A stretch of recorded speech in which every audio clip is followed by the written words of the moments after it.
Chelsea shock. PSG to win Club World Cup, most controversial trophy. They called it pointless. They said no one cared. But Chelsea just flipped the script. A 3-0 demolition of PSG in the Club World Cup final has everyone talking about the game, the politics, and whether this tournament deserves a future. Stick around, because this one goes deep.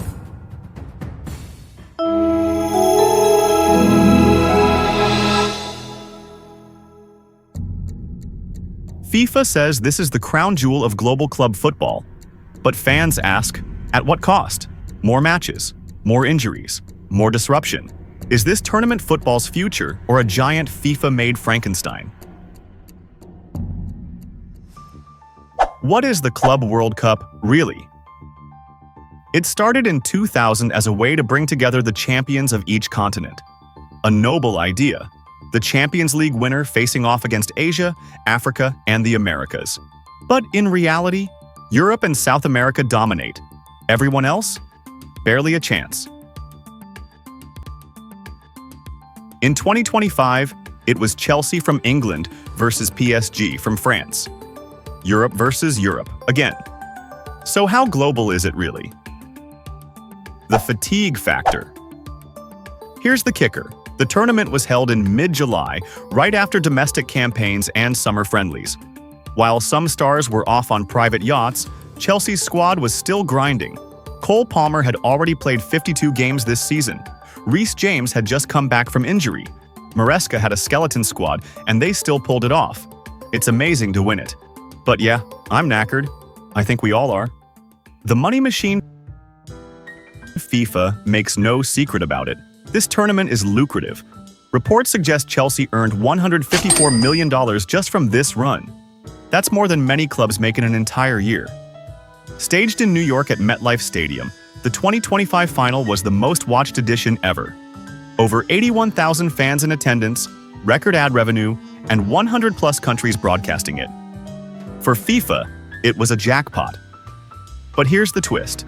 That money doesn't solve the core issue. Players are still exhausted, clubs are stretched thin, and fan interest still lukewarm outside the final. Is the tournament still a flop? Here's the issue. Outside the final, the Club World Cup still lacks magic. Early round matches were barely attended. Social media engagement? Quiet. For many, this just isn't appointment viewing. Compare that to the Champions League or Copa Libertadores. This tournament just doesn't carry the same weight. Not yet. Some Chelsea fans are calling it our biggest win since 2021. Others?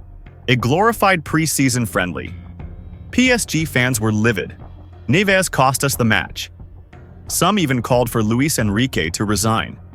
And then there's the broader football community, who questioned the entire format. Should this even exist when players are collapsing with hamstring tears in 90-degree heat?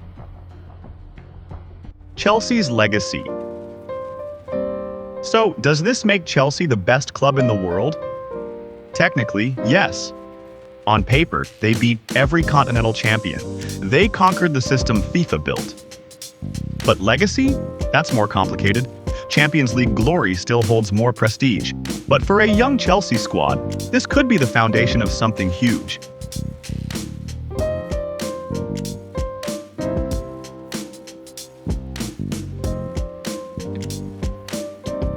World Cup FIFA has big plans. In 2029, we're getting a 32-team mega tournament with qualifiers and full group stages. Almost a second World Cup. More matches, more injuries, more revenue. If they want fans to care, they'll need more than just branding. They'll need to fix scheduling, improve formats, and maybe, just maybe, remember why people fell in love with football in the first place. What do you think? Was Chelsea's win legit?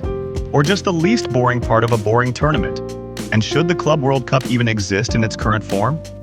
Drop your takes in the comments, smash the like button if you enjoyed the video, and don't forget to subscribe for weekly football breakdowns, transfers, tactics, and yes, the occasional FIFA takedown. See you in the next one.